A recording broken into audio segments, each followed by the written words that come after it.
କାଣା ଏମିତି ହେଲା ଯେ ଲୋକମାନେ ଟ୍ରାକ୍ଟର ଏମିତି କରି ଯାଉଛନ୍।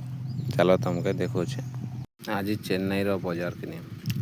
ଚାଲ ତମେ ଦେଖ ଆମର ଭାଟି କେନ୍ତା ଅଛି ପହଲା ତାନ ତମକେ ମାର୍କେଟ ଦେଖୁଛେ ଦେଖୁଛ ତ ଏଇଟା ଗାଡ଼ି ମାନେ ଅଛି ସେଟା ରୋଡ଼ କେନ୍ତା ହେଇଛି ଦେଖୁଛ ପେନ୍ ପୁରିଛି ତାର ରିଙ୍ଗଥି ଇଟନି ପିଟବାର ତାଲି ଆମେ ଲାଗିଯିବା 2-3 ଦିନ ଆର ଦେଖ ସେଟା ସେଠୁ ଗାଡ଼ି ମାନେ ଅଛି ସେଟା ଗୋଟେ ଅଲଗା ଭାଟି।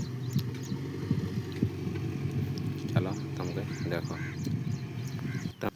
ମ୍ୟୁଜିକ୍ ସାଙ୍ଗେ ତମେ ଦେଖ ମାର୍କେଟ ଗଲେ କଥା ହେମା ଚାଲ।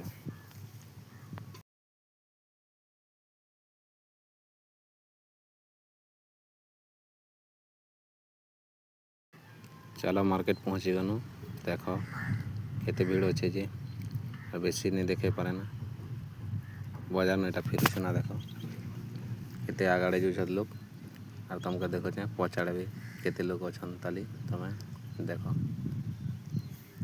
ଆର୍ ଗୋଟେ ଭିଡ଼ିଓ ତି ମିଲ୍ମା ବାଇ।